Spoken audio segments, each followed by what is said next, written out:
Oi, gente! Bom dia, tudo bem? Hoje, nossa aula sobre como testar as nossas hipóteses durante uma avaliação diagnóstica. Vai ser uma live, uma aula mais rapidinha, como toda terça-feira. Se vocês tiverem dúvidas, mandem aqui no balãozinho da interrogação, tá bom? Então, toda terça e toda quinta, tô aqui para fazer uma aula para ajudar os profissionais a capacitar, treinar o olhar para quem faz avaliação diagnóstica em casos de suspeita de TEA e desenvolvimento atípico. Hoje, a aula de hoje tem bastante a ver com algumas perguntas de alunas lá do curso do diagnóstico transtorno do espectro autista e algumas perguntas que têm surgido abaixo de alguns vídeos que tem no nosso feed, tá? Por que é importante testar algumas hipóteses durante uma avaliação? Principalmente pelo fato de que uma avaliação que gera um laudo é um evento científico, né? Então, apesar de muitos profissionais não se colocarem dessa forma diante de uma avaliação psicológica, fonoaudiológica, da terapia ocupacional, faz parte, né, das nossas ciências. Então, nós temos que utilizar protocolos, escalas, recursos, fundamentação científica. E se é ciência, a gente tem o que é ciência e o que não é ciência. E o que é ciência precisa ser facilmente rebatido, facilmente refutado. Então, quando nós recebemos uma criança para avaliação, nós conversamos com os pais, fazemos as entrevistas iniciais, seja em equipe ou individualmente, nós levantamos hipóteses do que pode estar acontecendo com essa criança. Como nosso foco aqui é diagnóstico dos sinais de risco para TEA, diagnóstico do TEA, avaliação especializada em TEA ou desenvolvimento atípico, nós vamos nos concentrar nisso, tá? Então a mãe, os diretores chegam e trazem ali sinais, nem sempre eles vão falar sobre TEA, vão citar TEA, né? Eles podem trazer sinais e ali você já levantou as hipóteses. Aí você vai avaliar. Uma coisa que a experiência me deu e as capacitações é o seguinte: se você procurar, você vai achar. Né? Então, se a mãe falou ali, ele faz um movimento com a mão assim, e você sabe muito pouco, e você quer achar que essa criança é TEA, porque você viu que estereotipia é exclusivo do TEA em algum lugar, você viu, a criança autista faz flapping de mão, e aí você já fechou sua mente, você vai para essa avaliação buscar os sinais de autismo, você vai encontrar os sinais de autismo. Então, a gente nunca pode ir dessa forma para uma avaliação. Inclusive, muitos pais, e eu não sei, né, se vocês já passaram por isso, eu já passei algumas vezes, de pais que já fizeram uma avaliação, virem para cá, buscarem a avaliação multidisciplinar que a gente faz aqui e não trazer todos os dados, todos os relatórios. Olha, a gente já tem um diagnóstico de um psiquiatra especialista, a gente já tem um diagnóstico de uma equipe multidisciplinar. Não trazer todos os sinais que eles percebem, só para testar a equipe, para ver se a gente consegue perceber sem todos os sinais trazidos ali, né? Então você olha, alguém já disse, não, se eu levar isso, elas já vão ficar pensando nisso, meio que às cegas, né? Então isso é muito comum, eu já passei por isso algumas vezes. Então o que é importante para profissionais que fazem ciência, né? Que fazem essas avaliações baseadas em ciência, em protocolos, em observações, em estudos, com supervisão, não entrar achando que Você pode levantar a sua hipótese, você tem que ir lá falsear essa hipótese, isso te protege de você mesmo e protege a sua equipe, né? Então, a gente tem que ter em mente, sim, quais são os sinais, a gente precisa, sim, saber qual é a organização que a gente precisa ter para poder receber essa criança, já que ela tem dificuldades sensoriais, ela tem dificuldades de interação, né? Então, o ambiente precisa ser um ambiente específico, a gente precisa ter um manejo específico, precisamos saber por que alguns brinquedos não podem estar presentes, quais brinquedos que podem favorecer essa avaliação. Ok, mas se a gente entrar buscando ver determinado evento, a gente vai encontrar dicas para que isso não aconteça, reflexões, né? Encontrar aquilo que é essencial para o diagnóstico. Então, por exemplo, para o diagnóstico de transtorno do espectro autista, o critério A, que é o critério da comunicação social, ele é universal, essencial. Pode não ter uma criança dentro do espectro que tenha, a comunicação social dela não é tão evidente assim, mas ela tem a estereotipia, ela tem o hiperfoco, ela tem a flexibilidade, mas a comunicação dela é fantástica. Não pode. O critério A é essencial. Os 3 itens: reciprocidade socioemocional, déficit nos comportamentos comunicativos não verbais e desenvolvimento e entendimento das relações precisam estar prejudicados. Então, isso não pode não estar presente, tá? Então, a gente precisa entrar para essa avaliação e checar, tentar refutar esse nosso pensamento, né? A gente precisa lá checar a comunicação social de uma forma que a gente duvide da nossa própria hipótese, tá? Para que a gente possa ter certeza que aquilo ali tá presente, tá? Outra coisa que às vezes a gente faz muito na avaliação é quando os pais relatam alguma coisa e a gente fica um pouco em dúvida. Por exemplo, viés parental. Muitas vezes os pais trazem questões para a nossa avaliação de negação, né? Então, ou de desconhecimento, né? Não sabem que um brincar estereotipado é um problema para determinada idade, né? Não sabem, ou desconhecem, ou ignoram, ou não querem ver muitas vezes o atraso na comunicação social como um problema, enfim. E aí não diminuem isso, né? Na entrevista inicial. Mas também há o viés parental no sentido de querer ver. Querer ver não, gente, eu coloquei de um jeito ruim. Já aconteceram algumas vezes de pais com muitas dificuldades com uma criança e que já passaram por diversos profissionais. Olha, a maioria das vezes a gente viu crianças maiores com muitas dificuldades de comportamento, que já passaram por profissionais, mas nunca assim por uma equipe ou por profissionais especializados, mas uma sucessão de profissionais não especializados ou não integrados, que não fecham o diagnóstico e a família sofre muito com comportamentos diversos e a mãe, os genitores, buscando na internet, tentam diagnosticar essa criança. Então, às vezes, essa família chega para avaliação com toda a lista de sintomas.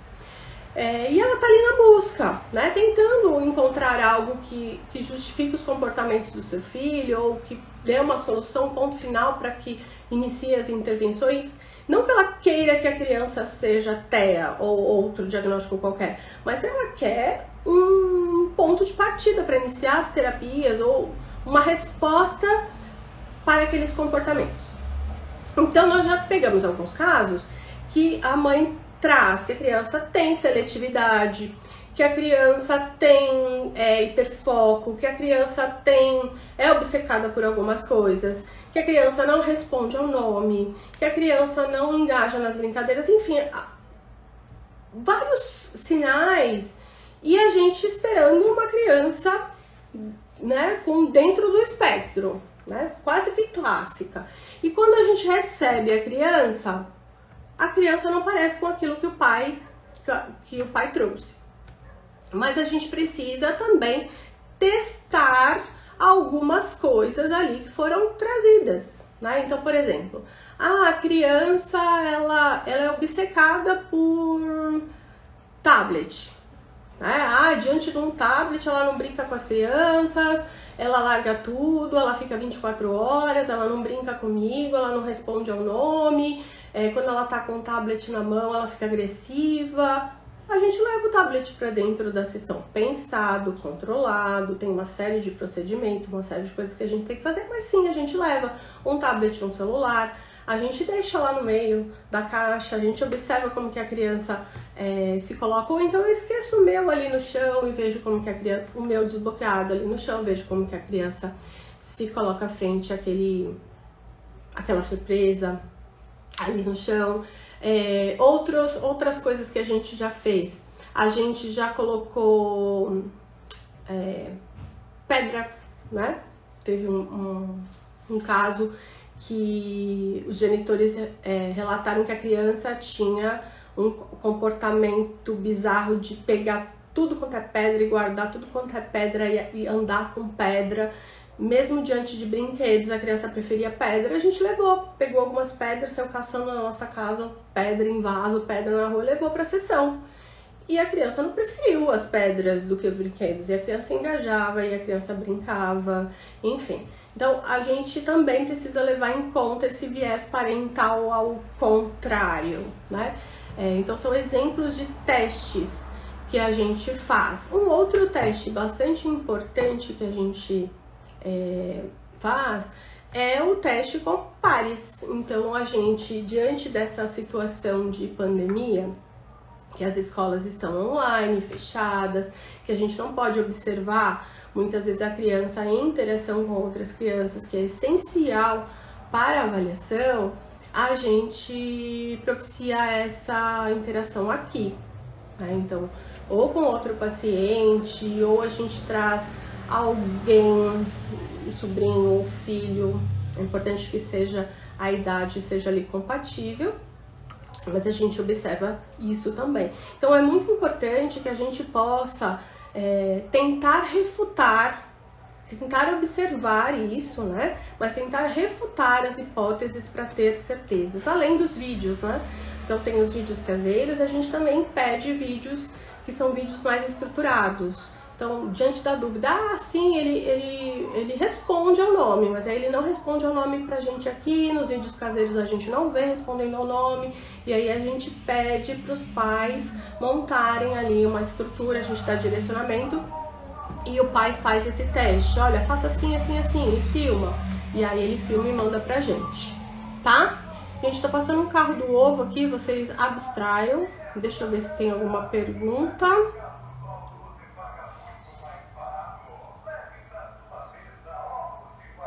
Sem perguntas?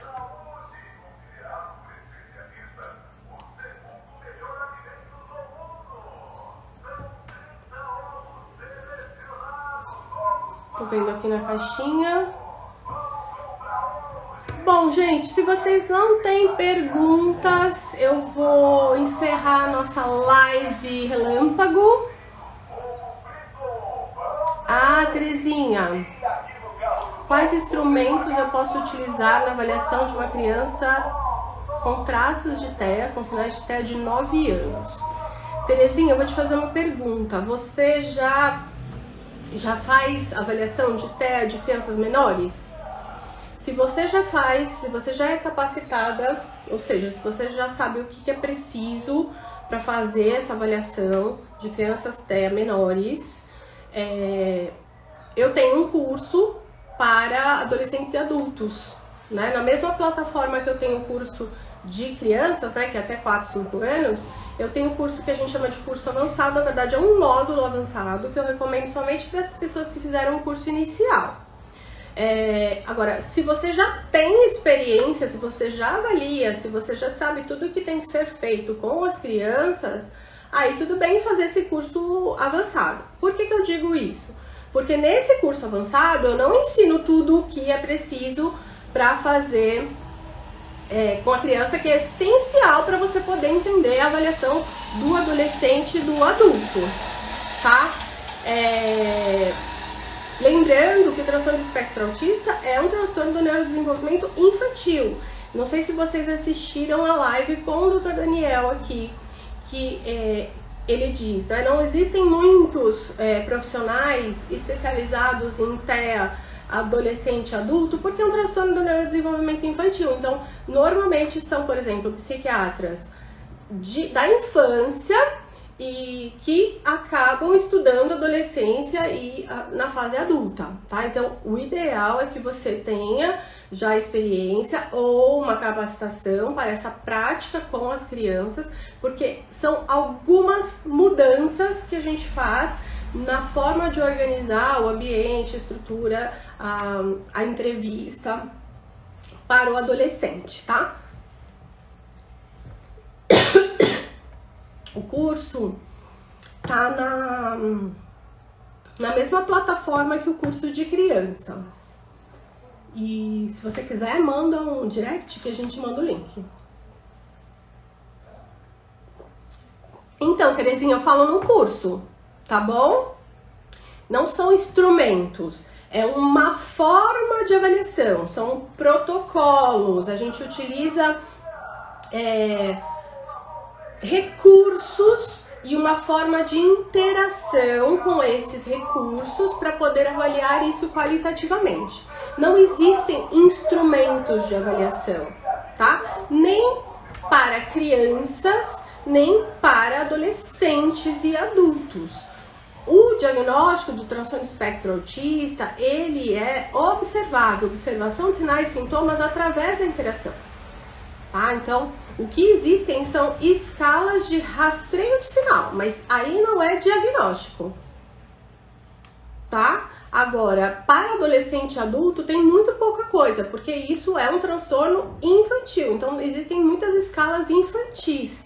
Para adolescente e adulto, tem quase nenhum curso, tá? Este curso é um dos poucos que eu já vi, de adolescente e adulto, diagnóstico de adolescente e adulto. Tanto é que eu fiz a pedido das alunas do curso, tá bom? Então, se você quiser saber um pouquinho mais sobre a avaliação de uma criança de 9 anos, que a gente considera crianças maiores, adolescentes e adultos, porque a avaliação infantil vai até 4, 5 anos esse curso. Crianças maiores, adolescentes e adultos eu explico nesse outro curso. Eu tô vendo aqui a Dixken falando da Portage. A Portage avalia desenvolvimento, tá? Ela não vai te dar o diagnóstico de TEA. O diagnóstico de TEA é feito lá pelo DSM-5, tá? São critérios, a Portage vai te dar a avaliação do desenvolvimento. Existe escala. Escala para quê? Para avaliar o quê? Diagnóstico do transtorno do espectro autista, DSM, critério A, B, C, D e E. Diagnóstico é observável, sinais e sintomas, tá bom? Observação do comportamento, na interação. Para crianças até 4 ou 5 anos, a gente utiliza a brincadeira, o lúdico. Tá? Então, a gente interage com a criança, tem uma série de condutas e a gente faz através da interação, da avaliação da comunicação social, reciprocidade socioemocional, déficit de comportamentos comunicativos não verbais, desenvolvimento, manutenção e entendimento das relações, é o critério A. Critério B, comportamentos repetitivos estereotipados. Aí tem as estereotipias, hiperfoco, flexibilidade, hiperatividade sensorial. Esse é o critério A e B do DSM-5. O critério C são que esses sintomas estejam presentes até os 3 anos de idade. Critério D, tem que ter prejuízo. Critério E, não pode ser devido à deficiência intelectual. Enfim, tem lá os critérios do DSM. Não existe nenhuma escala que vai te dizer isso, tá? Nem a Portage, por exemplo, que alguém citou aí. A Portage avalia uma outra coisa, não é uma escala diagnóstica de autismo, tá? Agora, como avaliar tudo isso? Né? Por exemplo, no curso que a gente tem aqui, que é o curso de avaliação diagnóstica do transtorno do espectro autista, a gente ensina que você precisa organizar o ambiente, se organizar, né? Tem um manejo específico para que você possa interagir com essa criança para você avaliar a comunicação social, os déficits comunicativos não verbais, o desenvolvimento, manutenção da relação. Na verdade, é um checklist um pouquinho grande, né? No curso, inclusive, a gente tem um checklist, eu tô com ele aqui por acaso.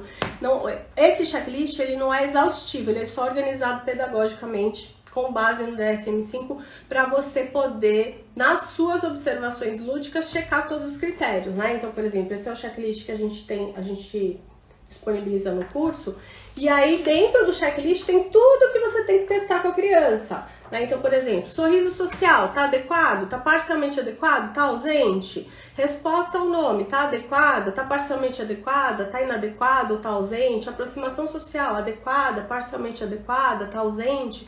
Então, você vai avaliar isso. Isso, entre outras coisas, fazem parte da reciprocidade socioemocional.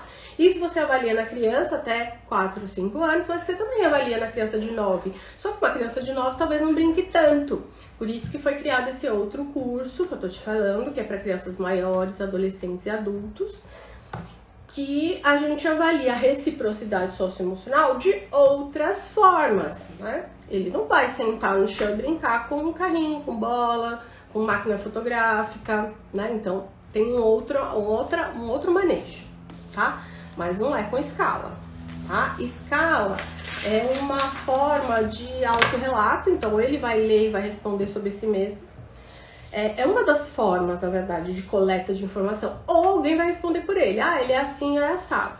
Mas esse diagnóstico é essencial que você interaja com ele, porque esse diagnóstico é um diagnóstico de déficits na interação e na comunicação. Então, se você não se comunicar, não interagir com essa pessoa e não souber como ela lida com questões relacionadas à rotina, à flexibilidade, né, e todos os outros critérios lá, A e B, você tem que ver, né? Isso é diagnóstico nosológico, é observação em loco de sinais e sintomas comportamentais, tá bom? Eu vou digitar aqui, gente. Peraí, deixa eu digitar aqui. Eu vou digitar aqui um site onde vocês podem se inscrever na maratona que nós vamos ter agora. Começa segunda-feira? Segunda-feira. A maratona é gratuita, a gente vai falar. Sempre tem maratona aqui, quem acompanha a página sabe. A gente faz a cada 2 meses, mais ou menos, uma maratona. Nessa página, ó, diagnosticotea.com.br, a gente tem lá alguns e-books e tem a inscrição para a 3ª maratona. Ao final de toda a maratona, a gente acaba abrindo inscrições para esse curso, tá? Não fica aberto direto, mas toda maratona a gente traz aulas gratuitas que já dá para vocês irem fazendo mudanças na prática. O tema dessa maratona é avaliação através do brincar, avaliação de sinais de risco para TEA através do brincar. Aí quem quiser se aprofundar mais, pode se inscrever no curso quando a gente abrir, tá? Mas a maratona já é bem legal, tá? Quem tava perguntando sobre a criança de 9 anos, deixa eu ver aqui, não me lembro o nome, Terezinha. Terezinha, nessa maratona, a gente vai falar sobre avaliação através do brincar. Não é exatamente para uma criança de 9 anos, mas eu acho que é bem legal você se inscrever, porque eu já vou falar sobre organização, eu vou falar sobre manejo, tá? E aí eu acho que vale a pena você se inscrever. E aí você pode levar um pouquinho mais para criança de 9 anos. Eu sugiro a capacitação, tá? Mas se você não tem experiência anterior com as crianças menores, o ideal é você fazer a capacitação para as crianças menores e o avançado para crianças maiores, tá bom? Deixa eu ver. É de graça, tá, gente? A maratona é de graça. Deixa eu ver se tem mais alguma pergunta. Kelly, se você não conseguir achar informações, manda direct que a gente responde, tá bom?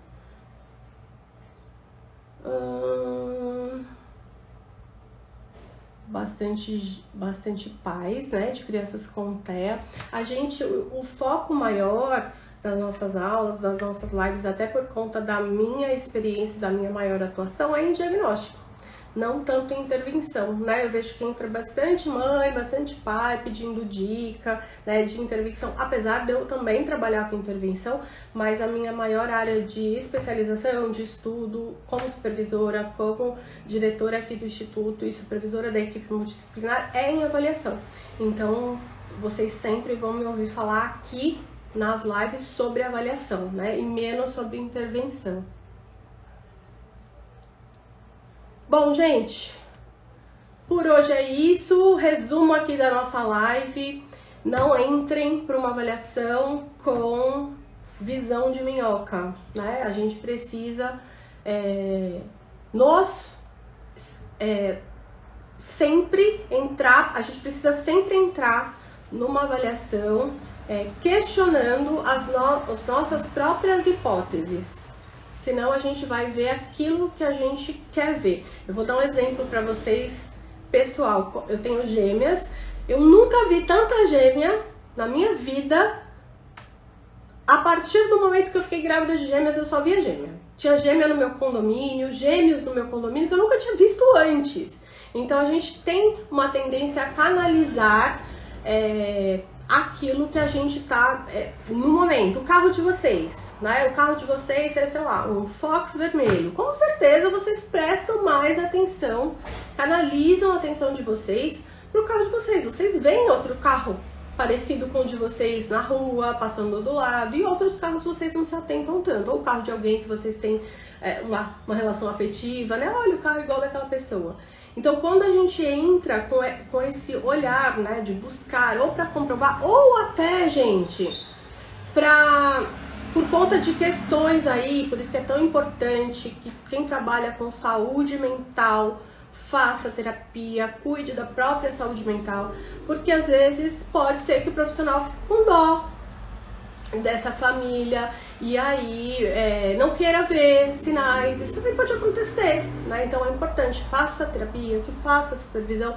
É claro que a gente empaticamente se solidariza com aquela família, com aquela dor, mas nós fomos contratados para fazer a avaliação, então a gente não pode ficar misturado, né? Então, se os sinais estão ali, se aquilo que aquela família precisa saber, ouvir e receber de informação para o melhor desenvolvimento daquela criança, a gente precisa falar. A Kelly tá falando aqui que ela é psicóloga e trabalha com diagnóstico. Legal, Kelly. E participarei da maratona. Legal. Tem horário específico ou fica disponível? Ah, legal sua pergunta, Kelly. A maratona vai acontecer dia 22, 24 e 26. São 3 dias, 3 aulas. As aulas são liberadas às 9 horas. Só que a aula vai ficar gravada até domingo. Então vocês podem assistir no tempo de vocês. Só que só assiste quem se inscreve. Então você vai receber o link para você poder assistir. E aí você pode assistir até domingo. Aí assim, é prática, tá? É aula prática. Então a minha sugestão, pega papel, caneta para anotar as dicas. E a maratona, ela é bem prática e já tem conteúdos para que você possa fazer mudanças na sua prática, reflexões. Quem já trabalha, às vezes dá feedbacks bem legais. Olha, essa dica foi muito legal, eu já fiz mudanças. Quem não trabalha, às vezes abre a visão do mundo, assim. E, é claro, numa maratona de 3 aulas, a gente fala um pouco de algo que é muito mais profundo no curso, né? O curso é um curso de 100 horas, então a gente fala um pouco, mas com muito conteúdo, com muita qualidade. Eu faço com muito carinho essa maratona. E aí quem quiser se aprofundar mais, né, ter um certificado de capacitação de 100 horas, vai lá e faz o curso de 100 horas, tá? E aí depois tem o avançado de adolescente e adulto, ok? Então é isso, tá bom?